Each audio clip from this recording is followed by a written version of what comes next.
கதை சம்மந்தமா? ஏன்னா ஏற்கனவே காசியை 4 வருஷம் முன்னாடி அரெஸ்ட் பண்ணாங்க. ஸோ அவரை பேஸ் பண்ணி இந்த படமா இது?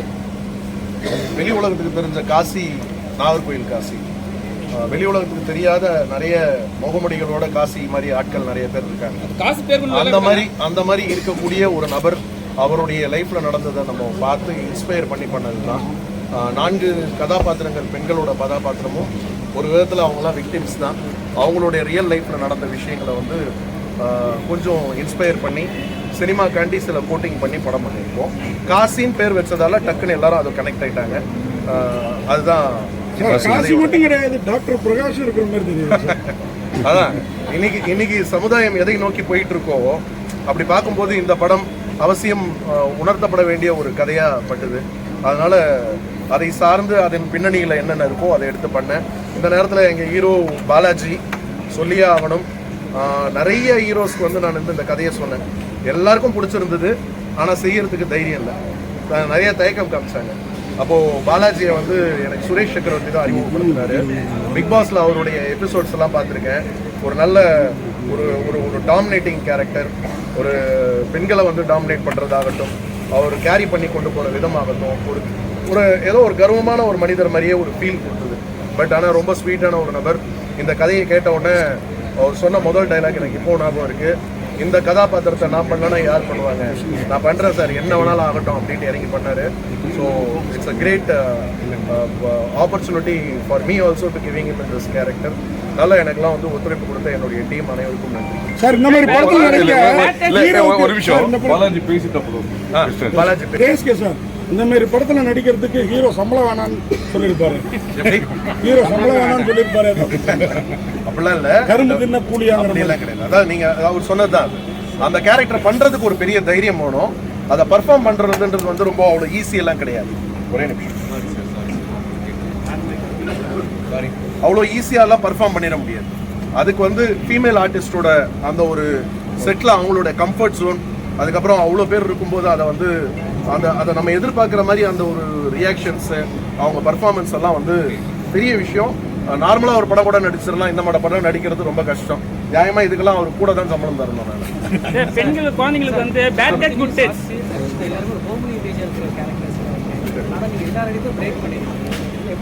நீங்க கேரக்டரா பாருங்க. அவங்க வந்து இந்த படம் பார்க்கும்போது, இன்ஃபேக்ட் இந்த படத்துல முதல்ல கமிட் ஆனது வந்து சாக்ஷி தான். எனக்கு வந்து ஒரு அப்பர் கிளாஸ்ல இன்னைக்கு சொசைட்டில இருக்கிற ஒரு மேரீடு உமன், அதுவும் புதுசா கல்யாணம் ஆனவங்க, எப்படி அவங்களுடைய ஒரு ஸ்டைல் இருக்கும், அதுக்கேற்ற மாதிரி எனக்கு ஒரு ஃபிட்டின் ஆகிறதுக்கு ஒரு முகம் தேவைப்பட்டது. அது எனக்கு சாக்ஷி டெய்லர் மேடாக கிடைச்சாங்க. அவங்க கிட்ட நான் வந்து ஒரு சீனுமே என்ன எடுக்க போறோம் அப்படிங்கிறத டே ஒன்னே எல்லா ஆர்டிஸ்ட்டுக்குமே நான் எதையும் வந்து ஸ்பாட்ல போய் எதுவுமே இம்ப்ரூவைஸ் பண்ணோம். நாங்கள் ப்ரீ பிளான் பண்ணி என்ன பண்ணமோ அதை சொன்னோம். இந்த கதைக்கான அவசியம் அவங்க வந்து அதை வந்து உள்வாங்கிக்கிட்டு அதை வந்து அவங்க பண்ணாங்க. அதனால அது வந்து இட் இஸ் அ டாஸ்க். ஒரு சாதாரண எல்லா கேரக்டரும் ஒரு ஸ்டண்ட் பண்ணிடலாம், டான்ஸ் பண்ணிடலாம், இந்த மாதிரி கேரக்டர்ஸ் பண்றதுக்கு தான் இங்கே ஆர்டிஸ்ட் இல்லை. அதை வந்து ஒரு நடிப்பாக நம்ம பார்க்கணும், அவ்வளோதான். அவங்களுக்கு இந்த நேரத்தில் போலீஸ் ஆஃபீஸர் நீங்கள் பல்வேறு பெண்களுடைய பிரச்சனையை வந்து நீங்கள் வந்து கையில் எடுத்து அதை வெளிச்ச கொண்டு வர்றீங்க.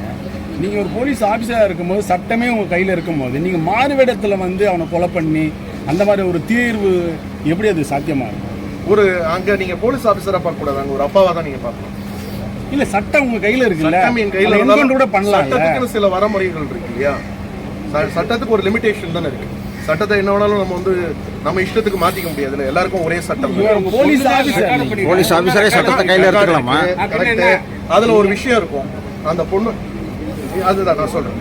இல்ல இதை பத்தி நம்ம டிஸ்கஸ் பண்ணலாம். பட் ஆனா இதை வந்து மீடியால எதுவும் எழுத வேண்டாம், அவசியமே இல்லை. நான் சொல்ல வந்தது நான் ஒரு போலீஸ் அதிகாரியா நான் பதில் சொல்றேன். அதை இப்போ வந்து ரிலீஸ்க்கு முன்னாடி எழுத வேண்டாம்னு சொல்றேன், வேற ஒண்ணும் இல்லை. சார், இந்த நேரத்தில் இந்த படம் ரிலீஸ் பண்ண காரணம் என்ன சார்? ஏன்னா இப்போ வந்து அண்ணா யூனிவர்சிட்டியில் வந்து ஒரு பெண் வந்து ஆயிட்டாங்க. அதில் வந்து யார் அந்த சார்னு கேட்டுன்னு இருக்காங்க. யார் அந்த சார் சொல்றதுக்காக இந்த ஒரு கதையா? அண்ணா யூனிவர்சிட்டி சம்பவம் எப்போதானங்க நடந்தது? இந்த படம் நாங்கள் 1 வருஷத்துக்கு முன்னாடியே இல்லை, இப்போ ரிலீஸ் பண்ணுறதுக்காக கேட்குறாங்க. ரிலீஸ் வந்து படம் முடிஞ்சவொடனே எப்படியும் ஒரு ரிலீஸ் டேட் தேவை. ஸோ அதுக்காக நாங்கள் பிளான் பண்ணி இந்த டேட் கொண்டு வரமே தவிர அண்ணா யூனிவர்சிட்டிக்கு அவருடைய சுச்சுவேஷனுக்காண்டி, அதை வியாபாரத்துக்காண்டி நம்ம கொண்டு வந்து பண்ணலை.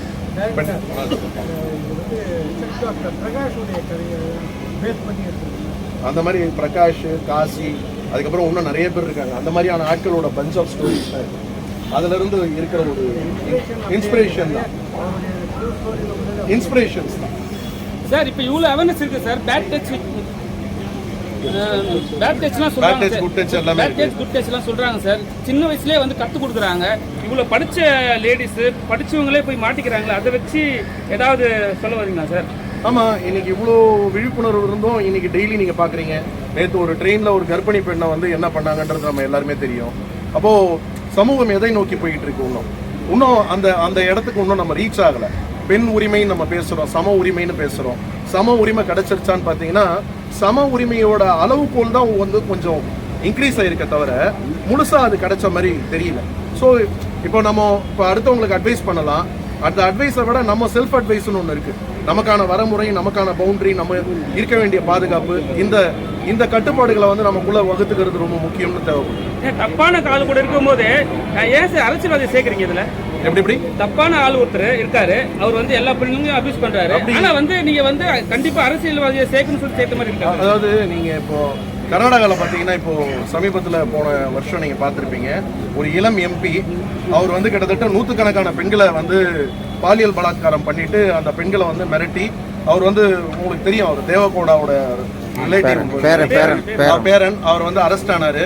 அதில் வகையான வீடியோக்கள் நம்ம எவ்வளோ பேர் பார்த்துருப்போம், எவ்வளோ பேரை வந்து அந்த வீடியோஸ் காமிச்சு அவர் மிரட்டி இருப்பாரு. ஸோ இதெல்லாம் ஒரு இன்ஸ்பிரேஷன்ஸ் தான். அதாவது அரசியல்வாதி தான் தப்பு பண்ணுறான்னு கிடையாது. எல்லா சொசைட்டிலையும் எல்லா இடத்துலையும் ஆளுங்க இருக்கதான் செய்யறாங்க. அதான் சொல்றேன், எல்லா செக்மெண்ட்லயும் இங்க இருக்காங்க. கூட நம்மளுடைய பத்திரிகை நண்பர்கள்ல சில பெண்கள் எங்கிட்ட பேசும்போது சொன்னாங்க, எல்லா இடத்துலையும் அன்றாட நம்ம பார்த்துக்கிட்டு இருக்கோம். நான் இது வந்து ஒரு பெண்களுக்கான ஒரு பிரத்யேக ஒரு ஸ்பெஷல் ஸ்கிரீனிங் பண்ணேன். அதில் ஒரு கிட்டத்தட்ட ஒரு 50க்கு மேலே வந்து பெண் ஆட்டோ ஓட்டுநர்கள் வந்தாங்க. அவங்க சொல்லிட்டு போகிறது, நாங்கள் ஆட்டோ ஓட்டும் போது அன்றாடம் எங்கேயாவது ஒரு கேஸாவது நாங்கள் இப்போ எக்ஸ்பீரியன்ஸ் பண்ணுறோம், அத்துமீறல் அதிகமாக இருக்குது, என்ன பண்ணுறது, நாங்கள் இருக்க வேண்டிய அந்த ஒரு செல்ஃப் கண்ட்ரோல்லையும் எங்களுடைய அந்த ஒரு பாதுகாப்புலையும் நாங்கள் இருந்துகிட்டு இருக்கோம். ஸோ அது இருக்கத்தானே செய்யுது. அதை இன்னும் நம்ம வந்து பாடம் எடுத்துக்கிட்டே இருக்க ஒரு சதவீத மக்களுக்கு அது புரியட்டுமே. பாடம் எடுக்கணும்னு சொல்றீங்க, பட் கடைசியில முடிக்கும் போது பெண்களுக்கு தான் பாதுகாப்பா இருக்குன்னு சொல்றீங்க. ஏன் பசங்களை சரியா வளர்க்கணும்னு சொல்ல மாட்டேங்கிறீங்க? அதுதான் சொன்னேன், பெண் பிள்ளைகளை பெற்றோர்கள் வந்து இன்னைக்கு வந்து எவ்வளோ ஜாக்கிரதையாக வளர்க்கணும்னு ஒரு விஷயத்த சொல்லும்போது எதிரில் உட்காந்து பார்க்கறது வெறும் பெண்கள் மாத்திரம் பார்க்க போறது இல்லை, ஆண்களும் பார்க்க போறாங்க. அந்த ஆண்களுக்கும் குழந்தைகள் இருக்கும். இல்லை சொல்லணும்னு கிடையாதுங்க, அது ஒரு அண்டர்ஸ்டுட் நம்ம. ஆனால் வந்து யாருக்கு ஸ்ட்ராங்காக சொல்லணும்னு ஒன்று இருக்கு. அதுதான் நான் சொன்னேன், இந்த படம் பார்த்துட்டு வந்தா காசி மாதிரி இருக்கக்கூடிய ஆளுங்க யாராவது ஒருத்தருக்கு ஒரு சின்ன கில்ட் கிரியேட் ஆகும். அந்த கில்ட் தான் சக்சஸ் ரேட் இல்லை. ஐயோ நம்ம இப்படி இருக்க கூடாதுன்னு ஒரு சின்ன தாட் கிரியேட் ஆகும். பெண்கள் இவ்வளவு பாதுகாப்பு சொல்றீங்க, 4 பெண்கள் நடிச்சிருக்காங்க. அதுல வந்து ரஷ்மிகா வருவேல் அவங்கள்ட்ட ஒரு வாட்சி நாங்கள் கேட்கும்போது பர்சனலான விஷயம் என்னால் வர முடியாது, மற்ற விஷயத்தெல்லாம் சொல்லியிருக்காங்க. அது நீங்க எப்படி பாக்குறீங்க? அவங்க பர்சனல் சொல்லும்போது நான் எப்படி பேசுறேன்? இல்லை, என்னன்னா அவங்க வந்து ஃபர்ஸ்ட் வந்து ப்ரொமோஷனுக்கு வந்தாங்க, அதுக்கப்புறம் ப்ரொமோஷன்லேயே வரவே இல்லை அவங்க. நம்ம இப்போ கூட இன்னைக்கு கூட கூப்பிட்டேன், அவங்க ஷூட்ல இருக்காங்க பெங்களூர்ல, வரல. பாலா கூட ஒரு வாரம் முன்னாடி ஊர்ல இல்லை, இன்னைக்கு இருந்தாரு வாங்கன்னு. சாந்தினி வேற ஒரு படம் ஷூட்ல இருந்து பாதியில வந்திருக்காங்க. இவங்க சாட்சியும் அதே மாதிரி தான் இருக்கிறவங்க அட்ஜஸ்ட் பண்ணி வராங்க. அது பர்சனல் சொல்லும்போது நம்ம அதை ஒருத்தரை போய் அது ஒரு அநாகரிகமாக இருக்கும் நம்ம ஒருத்தர் விமர்சனம் பண்ணுறது. பட் எங்களுக்கு வந்து ரொம்ப எங்களுக்கு முழு ஒத்துழைப்பு கொடுத்தது வந்து எங்கள் 4 ஹீரோயின்ஸும். அதில் அதே மாதிரி ரச்சிதாவை பற்றி குறிப்பாக சொல்லணும். இந்த கேரக்டரை சொல்லும்போது அவங்க வந்து ரொம்ப குடும்ப பாங்கான ரூல்ஸ் பண்ணிக்கிட்டு இருக்கும்போது அவங்களுக்கு இந்த கேரக்டரில் இருந்த இம்பார்ட்டன்ஸ் தெரிஞ்சு அவங்களும் இந்த கேரக்டரை உள்வாங்கி எங்களுக்கு வந்து செட்டில் எந்த ஒரு சின்ன ஒரு டிஸ்கம்ஃபர்ட் கூட கிடையாது, ஃபுல் கோஆப்ரேஷன் கொடுத்தாங்க. இந்த படத்துல தான் முதல்ல அவங்க சொந்த குரல்ல டப்பிங் பேசியிருக்காங்க. அதனால எங்களுக்கு எந்த விதமான ஒரு கசப்பே கிடையாது. அதே மாதிரி டாக்டர்லாம் சண்டைக்கு வந்துருவாங்க தான், ஏன்னா அவங்க லார்ஜ் ஸ்கேல்ல இருக்காங்க. பிசியோதெரபிஸ்ட் டாக்டர்னு வச்சுக்கீங்களோ. நீங்க காவல்துறை எடுத்தா நம்ம 10 படத்துல வந்து பாத்தீங்கன்னா 8 படத்துல வந்து காவல்துறையை சார்ந்தவங்கள வில்லனா காட்டுறோம். அதனால காவல்துறை மொத்தம் நம்ம மேல வரப்போறாங்க. வக்கீலை காட்டுறோம், ஜட்ஜை காட்டுறோம், யாரை காட்டல, நம்ம பள்ளி தாளாளரை காட்டுறோம். அதனால அப்படி கிடையாது, இது ஒரு கேரக்டர் தான். அதனால அது மாதிரி கோவப்பட்டு வந்தாங்கன்னா அவங்க ஒண்ணு காசி மாதிரி இருந்தா மாத்திரம் தான் கோவப்படும். இல்லை ஏன் கேட்குறேன்னா, பிசியோதெரபிஸ்ட் டாக்டர் ஃபார்மசிக்கு பிரிஸ்கிரிப்ஷன் எழுத மாட்டாங்க. அப்படியா? ஆமா எழுதுவாங்க. அதாவது நீங்க காட்டுங்க மசில் ரிலாக்ஸிங் மெடிசன்ஸ் வந்து அவங்க தான் கொடுப்பாங்க. நான் ஃபார்மசிஸ்ட், அதனால தான் நானும் உங்ககிட்ட சொல்றேன். ஆமா, தீக்குச்சி உரசாம ஃபயர் ஆகுது. அதான் உரசி இருக்கேங்க. உரசருக்கு 2 தானே காரணம். யார் ரெண்டும் காரணம்? ஆணுங்க காரணம், பெண்ணுங்க அதுதான் சொல்றாங்களே அவங்களே, நாங்க தெரியாம பண்ண ஒரு தவறுதான் சொல்ல முடியாது. அது. ஒன்றும் அப்படி கிடையாதுங்க. அதாவது என்ன சொல்லலாம்னா, ஒருத்தங்க மேல ஒரு அன்பு காட்டும் போது தன்னை அறியாம வேற ஒரு கேரக்டர்ஸ் தான். யாரும் வந்து இவங்களுக்கு தெரியாது. காசியை நம்பும் போது என்ன நினைக்கிறாங்க, தனக்கான ஒரு வெளிச்சமா அன்பு காட்டுற மாதிரி கிடையாது சார். இல்ல ஒரு அன்பு காட்டுற மாதிரி அது எப்படி இல்லன்னு நினைக்கிறீங்க? ஒரு நிமிஷம் நான் சொல்றேன் உங்களுக்கு. இல்ல நான் சொல்றேன் உங்களுக்கு. இப்ப நீங்க சாந்தினி எடுத்தீங்கன்னா அவங்களுக்கு வந்து ஒரு காதல் உருவாயிருக்கும். தன் முதல்ல வந்து ஒரு வேலைக்கு வந்த இடத்துல தனக்கு கிடைச்ச முதலாளி அவ்வளோ அந்யோன்யமா பழகி ஒரு குடும்பத்துல ஒருத்தரா இருக்காரு. அவர் மேல ஒரு காதல் தான் அவருக்கு ஏற்படும். சார் நீங்க டயலாக் வச்சிருக்கீங்க, நீ கோஆபரேட் பண்ணாதான் நான் செய்ய முடியும், அவனோட டயலாக் பேசுறாரு. எப்படி அது வந்து கோஆபரேட் செஞ்சான்றது அவங்களோட ட்ரீட்மெண்ட்டுக்கு. அவங்களுக்கு பெயின் இருக்குன்னு சொல்றாங்கல்ல, அந்த பெயின் வந்து கை தூக்கும் போதே நம்மளே ட்ரீட்மெண்ட்டுக்கு போகும்போது சில நேரம் டாக்டர்ஸ்க்கு கோஆபரேட் பண்ண மாட்டோம். கோஆபரேட் பண்ணா மாத்திரம் தான் அவங்க பண்ண முடியும்.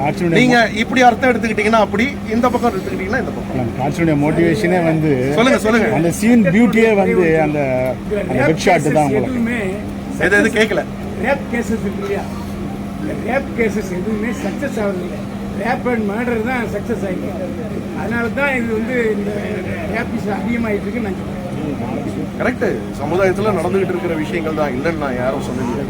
நீங்க பாருங்க, எந்த பெண்ணும் ரேப்னு சொல்லி கோர்ட்டு நிற்க மாட்டாங்க. ஏன்னா ரேப் பண்றதை விட பலி அதிகமா இருக்கும்.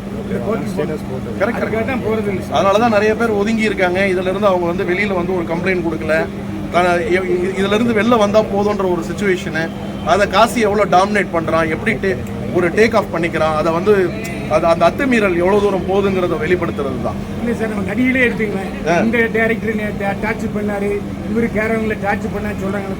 அவங்க பேரை ஏன் சொல்ல மாட்டேங்கிறாங்க? அவங்க கிட்ட தான் கேட்கணும். என்ன கேட்டீங்கன்னா நான் என்ன பண்ணுறேன்? நீங்களும் சினிமாக்காரர் தானே? நான் சினிமாக்காரர். நான் கேரவன்ல யாரையாவது கூப்பிட்டு இருந்தா பரவாயில்ல. நடிகைகள் இதுவரைக்கும் நீங்க சொல்றாங்க. பைல்வான் அவர்களே,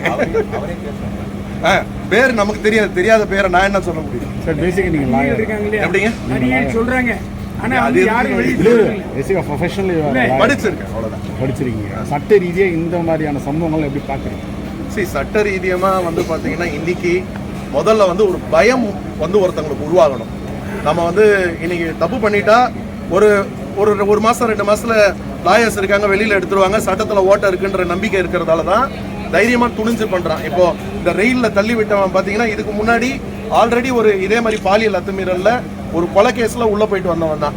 அவன் திரும்ப அதை மீறி ஒரு கர்ப்பிணி பெண்ணுகிட்ட போய் அப்படி நடந்துக்கிறான் அப்படின்னா அவனுக்கு ஒண்ணு சைக்கோவா இருக்கணும், அதை மீறி சட்டத்துல இருக்கிற ஓட்டையில வெளில வந்துடலான்ற நம்பிக்கை தான். அப்போ அதுக்கு வந்து அந்நிய நாடுகளில் இருக்கிற மாதிரி நம்ம வந்து சட்டங்களை கடுமையாக்கி கடுமையான தண்டனைகளை வந்து நிறைவேற்றினாங்கன்னா ஒரு பயம் உருவாகிறதுக்கான வாய்ப்புகள் இருக்கு. ஆனா இப்ப சமீபத்தில் வந்த படங்கள் இருந்து நீங்க முரண்பட்டு படம் எடுத்துருக்கீங்க.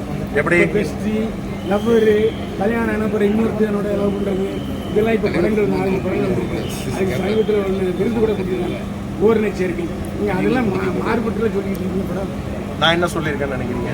இல்ல இப்போதைக்கு இப்போ வர்ற ட்ரெண்டுக்கு இது சக்சஸ், இது வந்து ஏத்துப்பாங்க நம்புறோம். நல்ல படம் பண்ணிருக்கோம் நம்புறோம். நீங்க நம்புறீங்களா? நல்லா இருக்குன்னு நினைக்கிறீங்களா படம்? ஓரளவுக்கு செகண்ட் ஹாஃப் ரொம்ப கிரிப்பா இருக்கு சார், சூப்பரா இருக்கு. ஆனா ஃபர்ஸ்ட் ஹாஃப் கொஞ்சம் ஸ்லோ, செகண்ட் ஹாஃப் வந்து அதாவது நம்ம சொல்றோம் இல்லையா, ஒரு யதார்த்த சினிமாவா பண்ணணும்னு ஆசை.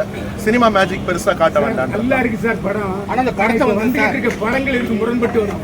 அதான் முக்கியமான. சூப்பர், அட்டகாசம். படத்தை நீ கவர்ச்சி கண்ணோட்டத்திலேயே படம் விளம்பரப்படுத்தும் போது நம்ம ஒரு கவர்ச்சி படம் மாதிரியே கொண்டு வரீங்களா? ஐயா நல்ல படம் அப்படி கிடையாது. இதுல வந்து த்ரில்லர் கண்டென்ட்டான கிளிப்ஸும் வெளியே வரும், அந்த போஸ்டர்ஸும் வரும். இதுல இந்த மாதிரி விஷயங்களும் இருக்குன்றதையும் நம்ம சொல்றோம். அவ்வளவுதான். படம் மாத்தப்பட தான் தெரியுது. பட் நீங்க படத்துக்கு முன்னாடி கொடுத்தீங்கன்னா இது அவ்வளவு கவர்ச்சி படம் மாதிரி. ரொம்ப நாளைக்கு நான் ரொம்ப அறிவுரை சொன்னா யாரும் என்ன திரும்பி கூட பார்க்க மாட்டேங்க சார். இதுதான் காமிச்சா. இப்ப யாரோ நண்பர் சொன்னாரு, ஃபர்ஸ்ட் ஹாஃப் ஃபுல்லா வெயிட் பண்ணிருந்தேன், செகண்ட் ஹாஃப்ல தான் ஃபயர் இருக்கான்னு கேட்டாங்க. அப்ப ஃபர்ஸ்ட் ஹாஃப் கார்த்தி இல்லைன்னு ஒதுக்கிட்டாப்ல சார். அதே மாதிரி வாழையில நடிச்ச அளவுக்கு ஜேஎஸ்கே அவரை பார்க்க முடியல. டைரக்ஷன் போலவும் சேர்ந்து சுமந்ததுனாலயா இருக்கலாம். ஏன்னா மற்றவங்க எல்லாம் பண்ண அளவுக்கு நீங்க பண்ணல, நல்லா பண்ணிருக்கீங்க. மற்ற ஒரு ஹீரோ அவங்களுக்கு தானே கதாபாத்திரம் முக்கியமா இருக்கு. எவ்வளோ தியேட்டரிக்கல்? ஒரு 150 இருந்து 200. அடிக்காம அவன் ஒர்க் பண்ணி நீங்க ஒரு ஆள் தான் சார் இன்ஸ்பெக்டர் வந்து. அப்படியா? நம்ம தமிழ் ஃபீல்ட்லேயே அடிக்கவே வேலை பார்த்து ஒரே ஆள் சார் தியேட்டரிக்கல் எவ்வளோ? ஒரு 150 to 200 screens. தமிழ்நாடு ஆமாம். வேர்ல்டு வைடு வேர்ல்டு வைடு வந்து இது கர்நாடகா ரிலீஸ் ஆகுது. கேரளா அடுத்த வாரம் ரிலீஸ். இந்த வாரம் நிறைய படங்கள் அங்கே இருக்கிறதால ஒரு வாரம் கழிச்சு ரிலீஸ். பேன் இந்தியாவை பிளான் பண்ணுங்க. பேன் இந்தியாவா மொழி மாற்றங்கள் செய்யணும். நன்றிங்க. Okay ready.